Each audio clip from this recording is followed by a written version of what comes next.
So after utilization of fund, what we can do, we can able to earn some amount of return, some amount of profit. Okay, so financial management may be defined as an application of general managerial principles to the area of decision making also. This is the definition given by Howard and Aptra. Okay, another definition given by Professor Solomon Isra: financial management is concerned with efficient use of important economic resources. According to Solomon Isra, he is suggesting that financial management is concerned with efficient use of important economic resources. So what are the economic resources? Land, labor, capital. We are economic resources means what? Land, labor, capital. So here important economic resources, whenever we are talking about, it is purely concerned with the capital funds. Capital funds. What is the amount of capital required? So how to raise that amount of capital, how to use that amount of capital so as to achieve the individual objectives, organizational objective, as well as societal objectives. Okay, so this is the definition given by Solomon Isra. So this is all about meaning and definition of financial management. Financial management. So next, let us discuss about the nature and characteristics of financial management. Nature and characteristics of financial management. Other definitions are also given by so many persons in the area of your finance about the meaning and definition of financial management. But here I have cited only two definitions by taking one general definition also. This is all about your meaning and definition of financial management. So, is there any doubt relating to the meaning and definition of financial management? Any doubt? Did you understand, everyone? Yes or no? No? Did you understand? Am I audible?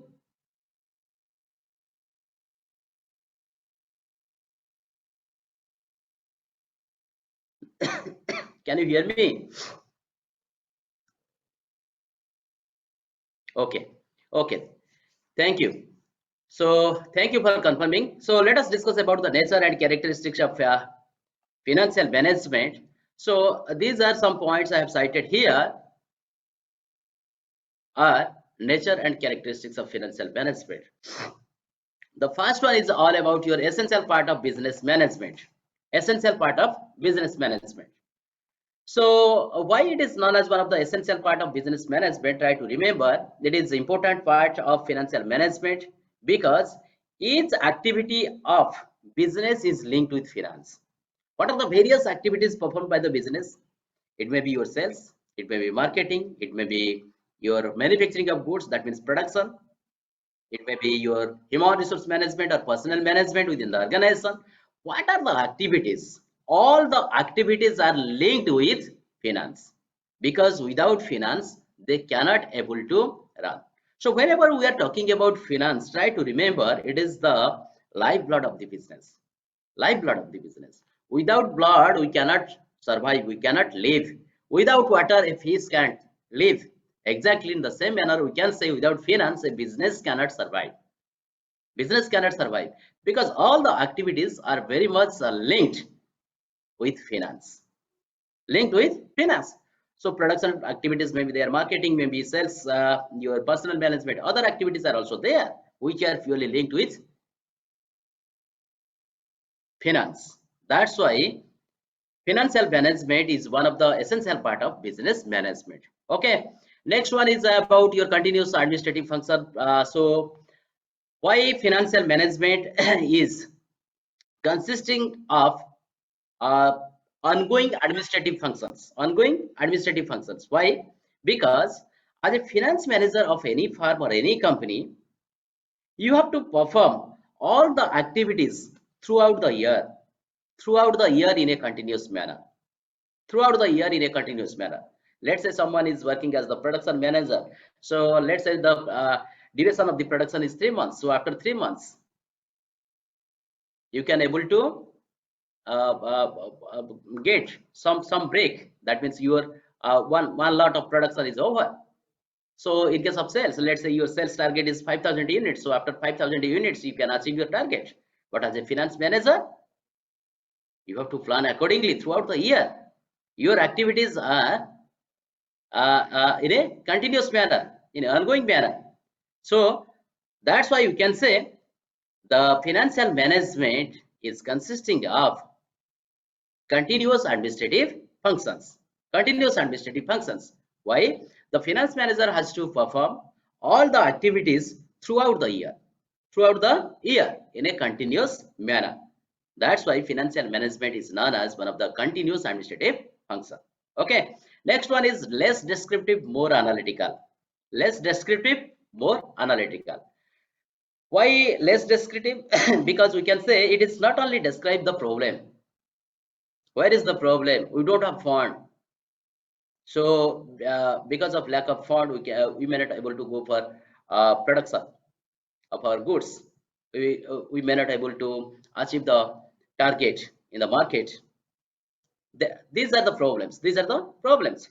So financial management not only describe the problems, but also it suggests some corrective measures, or it suggests some preventive measures to sort out the problem. To sort out the problem. So always it tried to find out the problem. After finding out the problem, what it is doing? It is getting what are the best possible solutions available in order to sort out those problems. Sort out those problems. So with the help of this financial management, we can able to take the preventive measures. Again, we can able to take some corrective measures to sort out the problem. That's why it is less descriptive and more analytical.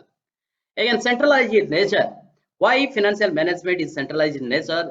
So you have seen finance department. That means when the company or the any business is taking the decision, any finance decision, it will be taken centrally. Centrally means from its corporate office. So the finance, that means the financial decision will be taken by the board of management or board of directors. Let's say Reliance Industries Limited wants to establish a particular what you can say project in Odisha. So when it is going to set up, or when it is going to establish a particular project in Odisha, it needs some amount of fund. Let's say for that project it needs 3,000 crores. So 3,000 crores of fund will be invested by Reliance Industries Limited. This decision will be taken at where? At its head office. Where is the head office? Head office is at Mumbai. Okay, that means all the financial activities or financial decisions are taken at centrally. At centrally. That's why we can say financial management or financial activities are centralized in nature. Centralized in nature.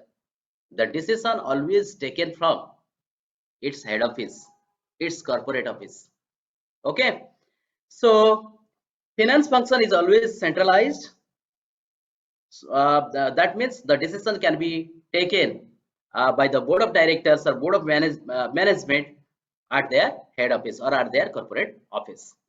Again, next one is about your different from accounting functions. Different from accounting functions. So wherever we are talking about accounting, accounting means what? Accounting means recording of data, recording of transactions, events, etc. And gathering of data. Gathering of data. That means gathering of business data. But financial function is concerned with always how to take the decision by utilizing those data. By taking some data, how to take the decision. Where to collect the fund, that is also a decision.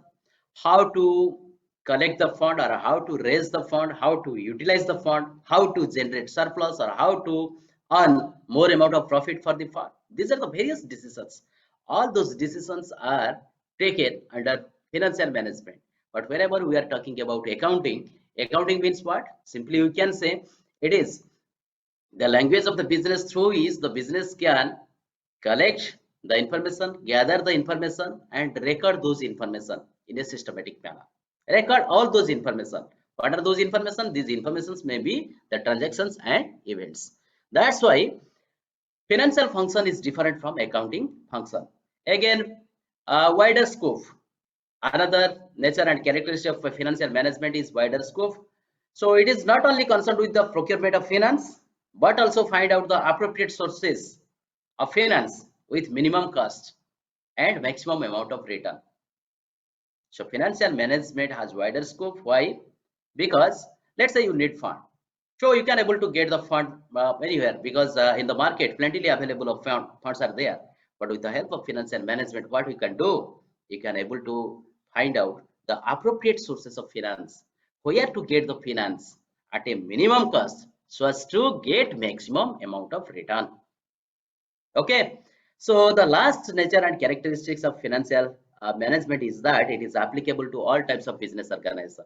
It is applicable to all types of business organization, whether it may be manufacturing concern, or it may be service sector or service organization, or it may be like your NGOs, non-government organizations. Okay, so for all those type of organization, finance is required, because without finance no organization can sustain, no organization can survive. That's why finance is applicable, financial management is also applicable to all types of business organization. Is it clear? Did you understand? Yes. Okay, so let us proceed to the next. Next, we will discuss about what are the objectives of financial management. Objectives of financial management. Okay, so the first and foremost objective is to planning and mobilization of fund. Planning means we have to plan how to raise the fund, where to raise the fund, where to get the fund. Okay, so after collection of fund, or after getting the fund, how to mobilize the fund, how to mobilize the fund. Try to remember, when the fund will be mobilized within the organization, it will flow from the surplus area to deficit area, surplus area to deficit area. Why? So as to we can use the available resources within the organization to the full extent, to full extent. Okay, so planning and mobilization of fund is also there. That's why we can say the first and foremost objective of financial management is how to plan for the fund, how to raise the fund, and how to mobilize the fund, how to mobilize the fund within the business, so that each and every part of the business will remain active. All the resources, all the available resources of the business can be utilized properly. Utilized properly. Okay. The second objective of financial management is about maximize wealth of the shareholder by maximizing the value of the firm. This is very, very important. Maximize the wealth of the shareholder. How you can maximize the wealth of the shareholder? Let's say you are the shareholder. So why you will be treated as one of the shareholder? Because you are holding the shares. Shares means either equity shares or preference shares of any company. So you are the shareholder. When the company will maximize your wealth, let's say you are buying the equity share from a company. The company is issuing the equity shares, you are buying the equity shares. So after buying the equity shares, let's say you are buying with the amount of rupees 1000. Now the equity shares are traded in the market. When the equity shares are traded in the market, what will happen? The market price of the share will rise. The market price of the share will increase. Now your 1000 share value at the market is 10,000. Automatically you can say my wealth has already maximized. My wealth has already maximized. That means when the market price of the share will rise, if the company will perform better, if the company will perform better, if the company is earning huge amount of profit, if the company is paying dividend uh, uh, at regular interval, interview dividend as well as annual dividend. Okay, so automatically what will happen? The demand for the share in the market will rise. As a result, the market price of the share will rise. When the market price of the share will rise, as you are the shareholder, you are holding the share, automatically your wealth will also maximize. Okay, so when the market price of this share will increase, automatically the value of the firm will also increase. This is the second objective of financial management. maximize wealth of the shareholder by maximizing the value of the firm. So again, it will also compare between the EPS as well as MPS.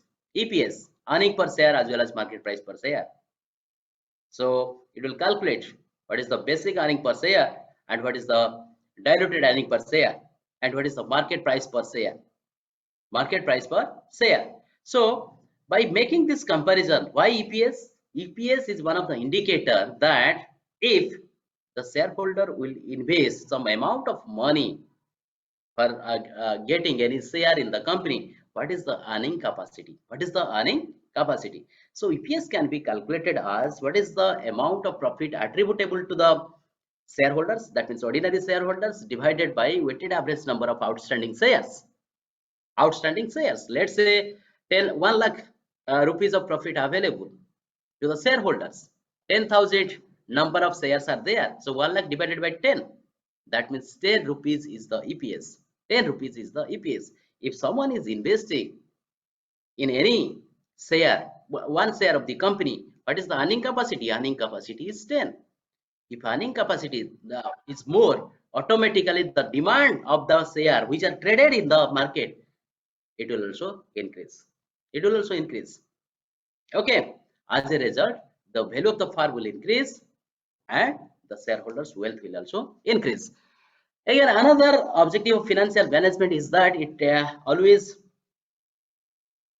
Dhara Kanun, please kindly explain again EPS. EPS stands for earning per share. Try to remember, earning per share means per share, unit of share. Per unit of share, what is the earning capacity? How will calculate? First, we have to find out what is the amount of profit available to the equity holders or shareholders. Profit available, try to remember. Let's say 1 lakh rupees of profit available to the equity holders. You are 10,000 equity holders. 10,000 equity holders holding one share is. So what will be the EPS?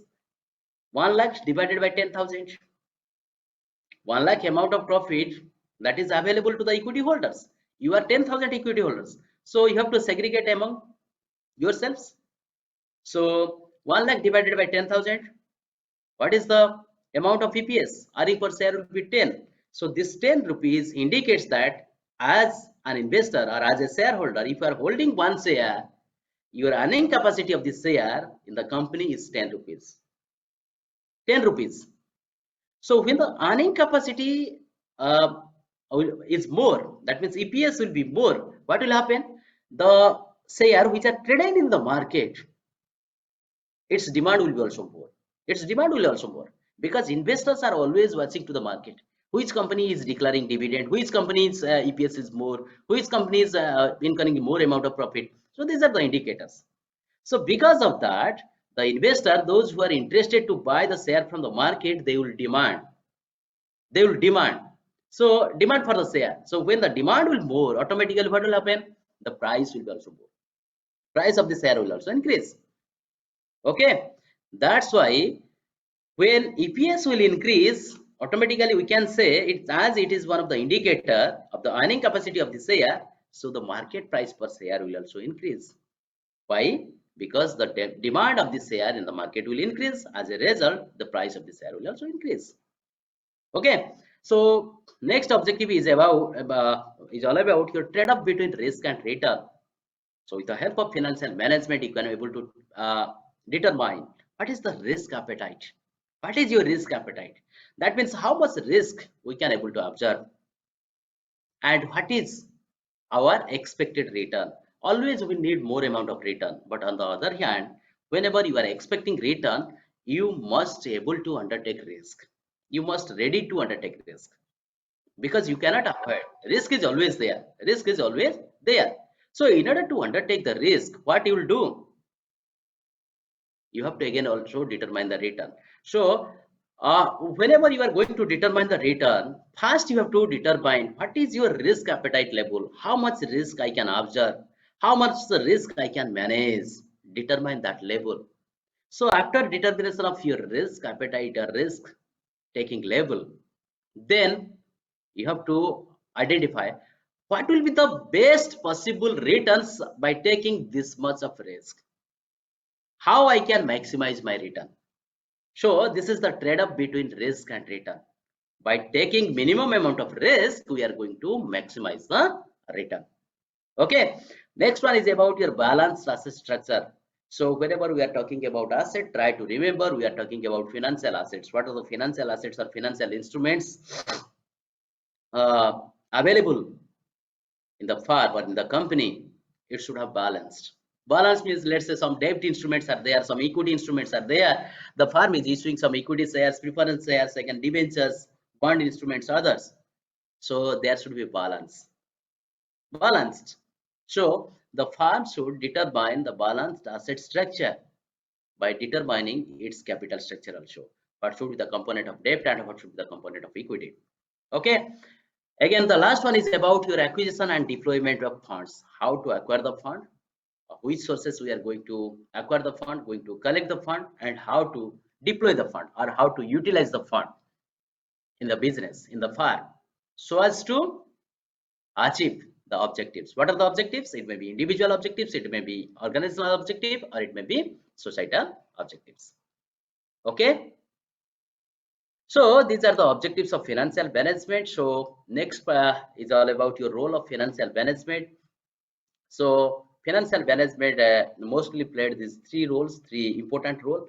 First one is the liquidity, and second one is profitability. Third one is all about your management of fund. So liquidity means what? Simply we can say forecasting the inflow and outflow of cash. Inflow and outflow of cash. So when the cash will flow to the business, so from which sources or which activities cash inflows will be there, and what are the activities where we can also utilize the cash, that means outflow of cash is there. So during a particular period, maybe it may be 1 month or it may be 1 quarter. So during a particular period, the business should forecast the inflow and outflow of cash. Inflow and outflow of cash. Why?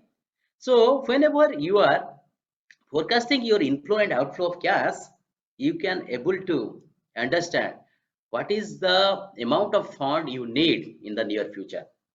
On the basis of that, you can able to raise the fund from different sources. Again, whenever liquidity is there, you can able to manage your internal funds in a better way also. What are the internal funds available? You can manage it in better way. Internal funds means the funds which is available in the hands of the company, that can be managed in a better way. So ideal of cash is not good for the business, and scarcity of cash is also not good for the business. That's why the business maintain the adequate amount of cash in order to meet all the certain obligations for smooth operation of the business. So that's why first and foremost thing is that the firm should focus on its liquidity. And second one is about the profitability. So for profitability, the firm can focus on two things particularly. First one is the cost control, and second one is the pricing. So how you can able to achieve the profit? Very simple example here I want to take. So whenever you are going to achieve your profit, either you have to increase the price of the product or price of the service, or you have to minimize or decrease the cost of the product or cost of the service. Isn't it? Yes or no? Either you have to increase the price of the product or service, or you have to decrease the cost price of the product or service. Isn't it? So these are the two-sided weapon, we can say. One is your cost, another one is the price.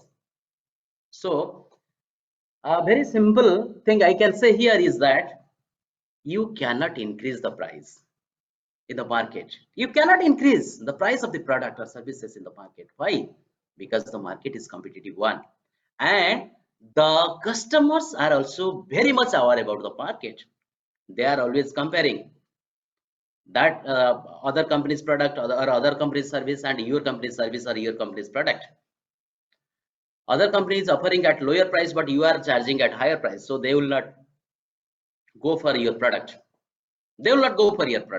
So simple example is that you cannot increase the price because the market is competitive one. So many competitors are there, cutthroat competition is also there. So what you can do, you can go for cost control. How to controlling the cost? So for controlling the cost, you can use two techniques: cost reduction and cost control techniques. Cost reduction means real and permanent reduction of the unit cost of a product. How you can permanently reduce? Let's say you are using one outdated technology or outdated production process. Just upgrade your production process with the technology so that you can able to minimize the cost. You can able to minimize the cost. That is the permanent solution. Okay, cost reduction. Another one is your cost control. Cost control, how? With your strict supervision, monitoring and watching process, you can able to minimize the cost. You can able to also minimize the cost. So the firm should focus on the profitability by considering the cost as well as the price. On the basis of that, it can able to forecast the future profits. Future profits. And the third one is about your management of fund.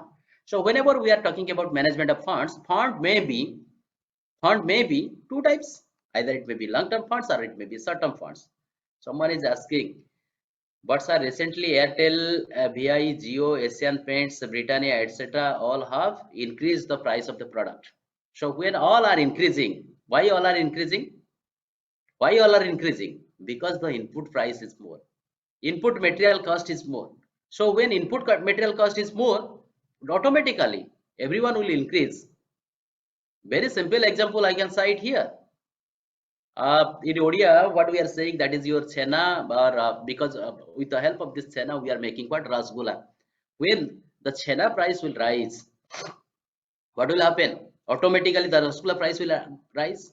You are the Rasgulla manufacturer, I am also Rasgulla manufacturer. If the price of the chena or cheese, what you are using, input material, if that will rise, that will increase, what will happen? Automatically, all the sellers or all the manufacturer, they will increase the price of the product. When they are increasing, you have to increase. Government regulations are also there, because these Airtel, Vodafone, Idea or other, what you are saying, these all are telecommunication company.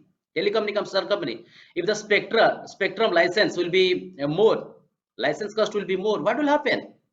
License cost will be applicable to Airtel, it will be applicable to Jio, it will be applicable to also VI, Vodafone Idea, isn't it? When your input cost will be more, automatically you have to change your tariff, you have to increase your tariff.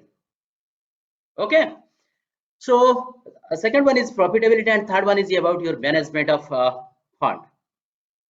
So whenever we are talking about funds, either it may be long-term funds or it may be short-term funds. So for management of long-term funds, we can go for your asset liability management, and for management of short-term funds, we can go for working capital management. How we are managing the capital in order to run the day-to-day activities of the business. So this is the role of the financial management. Okay. So next we are going to discuss about what are the approaches taken in financial management. Try to remember.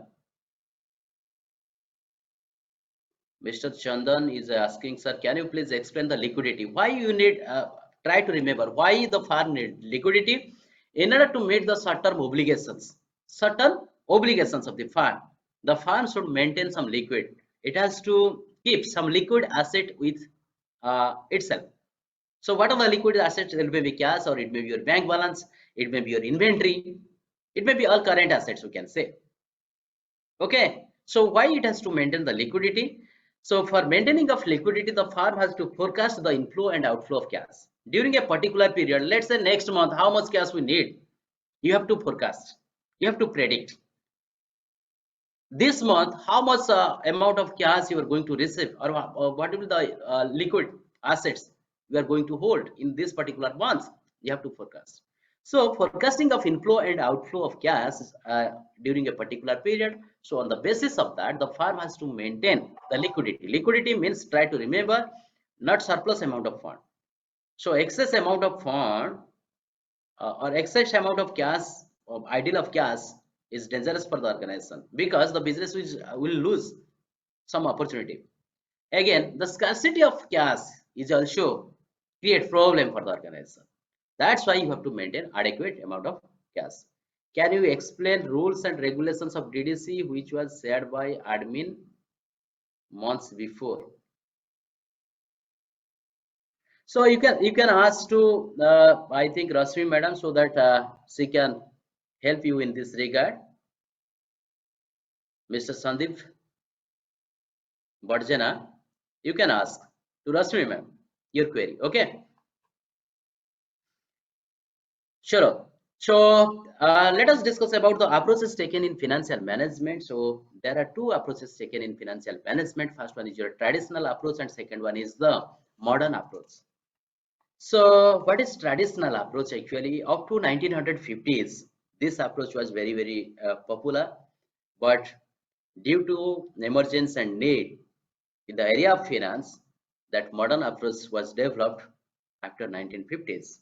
Okay, so let us understand what is traditional approach actually.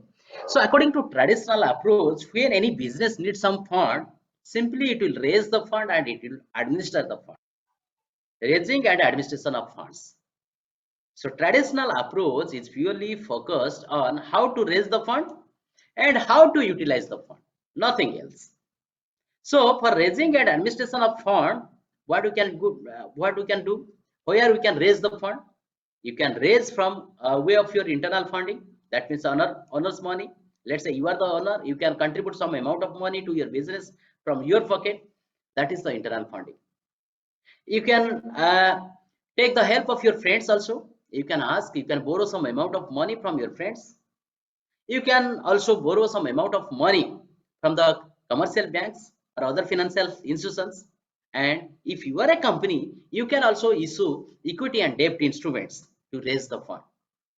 Simply you just issue the equity shares by taking the approval of SEBI, Securities Exchange Board of India. So whenever you are issuing equity shares, what you are issuing, simply you are giving a piece of paper, that is the share certificate.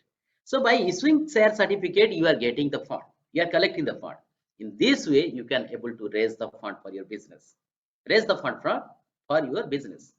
Okay, so traditional approach is purely deals with how to raise the fund and how to administer all those funds. That means how to utilize the funds. So it guided about the raising and administration of funds. Again, this approach means traditional approach guided about how to get the support from the financial institutions. Support means you can take the loan. Okay, again, how we can also raise the fund by way of issuing securities like either it may be equity shares, preference shares, or debentures. Again, how you are complying with the legal as well as accounting aspects. So for issue of equity shares, again you need SEBI approvals, yes or no. SEBI is the regulator in the stock market, so you need to comply all the provisions of the SEBI. So legal and accounting aspects are also there. Okay, so this is all about traditional approach. But in total or in short, if I'll say what is traditional approach, try to remember simply it is raising and administration of funds. How to raise the fund and how to administer the fund. Coming to the second one, that is all about modern approach. What is it? Traditional approach is only dealing with one part. That means raising of funds and utilization of fund. But according to modern approach, what it is saying, it is adding another part. Raising and administration of fund. Again, investment of funds. First, we have to raise the fund. For raising the fund, we can go for bank loan. That means support from financial institutions. We can also issue equity as well as the debt instruments.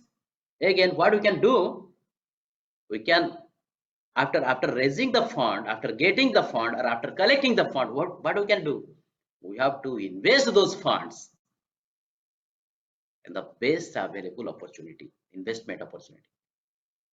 Where you can invest in your business. Where you can invest in other companies also. Let's say I am raising the fund from the market by way of equity shares, so plenty of funds available in my hand. So with the help of my fund, I can invest my fund in any other company also. I can invest in Tata Steel, I can invest in Reliance Industries Limited, I can invest in BPCL, other companies are also there. So modern approach is focused in either ways. That means how to raise the fund and how to invest those funds. Why we need to invest? We need to invest in order to generate more amount of fund. More amount of fund. Let's say I am taking loan, 1 lakh amount of loan. मैं आज 1 lakh amount of loan ले लिया bank से 10% of interest. So simply 1 lakh loan लेके दूसरा business में लगाऊंगा जहां पे मुझे 20% रिटर्न मिलेगा. So I will get the 20% return. I will pay bank to the bank only 10% return. What is the margin? Margin another 10%. So another 10% I will enjoy. I will enjoy. मेरा पैसा नहीं है, बैंक का पैसा है. Bank का पैसा लेके मैं खेल रहा हूं. मुझे 20% रिटर्न मिल रहा है, बैंक को मैं 10% दे रहा हूं, 10% मुझे मार्जिन मिल रहा है. Is it? So modern approach purely deals with raising of funds as well as investment of funds. Okay, so these are the two approaches to financial management and raising and administration of fund. Modern approach, raising of funds as well as investment of funds. Again, the last one is about key decision in modern approach. What are the key decisions to be taken in modern approach? Try to remember there are 3 key decisions. First one is financing decision, second one is investment decision, and third one is dividend policy decision. And another decision is there liquidity decision, which is coming under investment decision also. Okay, investment decision. So whenever we are talking about financing decision, try to remember this decision is otherwise known as the capital structure decision of a firm. Try to remember capital structure. Firm का जो capital होता है उसका structure कैसा होना चाहिए. That means what are the components to be there within the capital of a firm. What are the components of debt and what are the components of equity. So financing decision is otherwise known as capital structure decision. It talks about volume of funds, how to raise the funds, and again it talks about the sources of funds and types of securities we need whenever we are raising the fund. Okay, so under financing decision we will discuss in detail about cost of capital, capital structure, various theories are also there, leverage analysis. Try to remember 3 things are there under financing decision: cost of capital, capital structure, as well as leverage analysis. Coming to the second key decision, important key decision in financial management, that is your investment decision. So it involves capital expenditure. Capital expenditure, whenever we are talking about capital expenditure, it may be fixed capital or it may be floating capital, that is working capital. That is working capital. So for capital expenditure, we can go for capital budgeting decision or capital investment proposal decisions. Okay, and for short-term investment, we can go for liquidity decision. That is your working capital management decision. Okay, and third one is about dividend policy decision. So dividend policy decision always talks about what is the earnings available after payment of everything, that is taxes, interest, and others. Okay, so that means profit attributable to the ordinary shareholders. Out of that, what is the a portion of the profit to be kept as retained earnings in order to meet the future contingencies, and how much to be segregated among the investors, segregated among the shareholders as dividend. Why we need to pay the dividend? Because we want to make our investors happy. They should be happy. Okay, so that's why the firm should also focus on dividend policy decision. Okay, and liquidity decision, as I have already discussed, it is coming under investment decision. It is purely focused on working capital management. Working capital management. So liquidity decision talks about the cash management, the debtors management, the receivable management, inventory management, etc. So these are the various key decisions in modern approach. So this is all about introduction to financial management.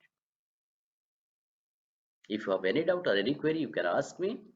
Okay, so for today this much. Next class again I'll discuss another concept, that is the profit maximization as well as wealth maximization. Then we'll proceed to next. Okay. Sir, need that PPT. Okay. I will share the PPT after completion of class. All the PPTs or all the materials what I am using, I will share with you all. Don't worry about it. Try to understand fast. Try to understand. Okay. So anyway, so thank you so much for joining with me. Have a good day. Stay safe and stay blessed. God bless all of us. Thank you so much.